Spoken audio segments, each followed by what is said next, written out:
Assalamu alaikum everyone, this is me Muhammad Ibrahim Chaudhry. I came to this world on 30th of March. Now birthdays for me have always been very different. Generally, it's a very happy day for people. Happy birthday. Happy birthday! Enough.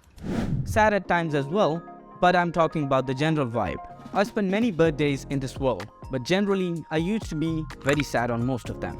Imposter syndrome used to hit me the hardest on my big days. You must be wondering why. Unfortunately, I'm not sure about the answer, but this time it was different.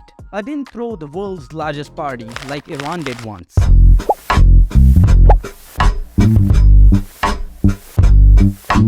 But whatever it was, I loved it.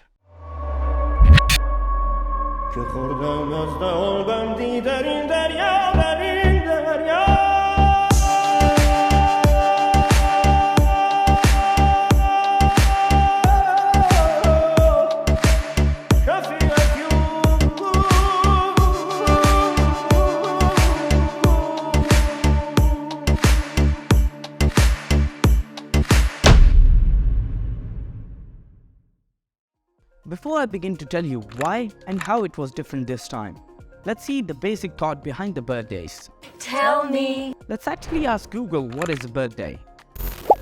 The anniversary of the day on which a person was born, typically treated as an occasion for celebration and giving of gifts.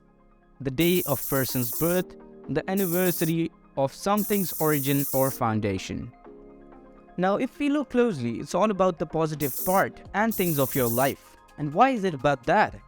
Because it all began on this day. Not only that it was great news for my parents, but also for a lot of others as well.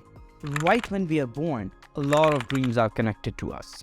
मेरा बेटा engineer बनेगा. And when each year passes by, our subconscious brain thinks of those dreams and the people that were with us on that day. Because deep down, we all know that we didn't put enough effort to fulfill those dreams, nor to make those people happy. We focus so much on the problem that we forget to look for a solution. We totally forget that we can control our brain. As regret can be powerful sources of inspiration, why don't we use it for our better future? This isn't only about the birthdays. Use this solution in your life in general as well. That is exactly what I did. I used regret as an inspiration. I didn't put the whole blame on myself for all the failures I had in the past. Rather, I looked on them practically. I understood where I was wrong and where I had to better myself. Also, where life got me. Those that know me well know that I'm a different person now. A great part of my fulfillment also came from the religious part of my life. Without that, everything seemed worthless. Keeping this video short, I'd like to close this video on the fact that life is good when Allah is happy with you. You can follow me on Instagram for reels and instant updates. You can follow me on Facebook for such videos. You can subscribe to this channel for more of such videos and also turn on the bell notification icon so whenever I put a video, you'll get the notification. Hit like to this video to show your support. Leave down some comments if you have any questions, suggestions or feedback. I'll catch you in the next one, hopefully pretty soon. Till then, take care. This is me Muhammad Ibrahim Chaudhry signing off. Have a great day. Allah Hafiz.